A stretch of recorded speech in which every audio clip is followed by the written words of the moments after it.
যখন জুমার দিন আসে, এই জুমার দিনে যদি কোনো ব্যক্তি সকাল সকাল গোসল করে, আর্লি মর্নিং গোসল করে, গোসল করার পরে তার উত্তম পোশাকটা পরিধান করে, আর গোসলটা করে ফরজ গোসলের মতো, আতর সুগন্ধি খুশবু তার সামর্থ্য অনুযায়ী ব্যবহার করে, এরপরে পায়ে হেঁটে হেঁটে মসজিদে আসে, বাহনে চড়ে নয়, পায়ে হেঁটে হেঁটে।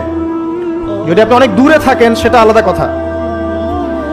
এবং ইমামের কাছাকাছি বসে, মসজিদে আসার পরে যতটুকু সম্ভব হয় সুন্নত পড়ে নিল, নফল পড়ে নিল, এরপর ইমামের কাছাকাছি এসে বসলো।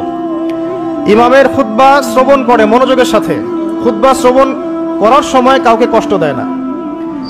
কাউকে কষ্ট দেয় না মানে হচ্ছে যে কেউ কথা বললে তাকে এতটুকু বলে না যে তুমি চুপ করো, কোনো কষ্ট দেয় না।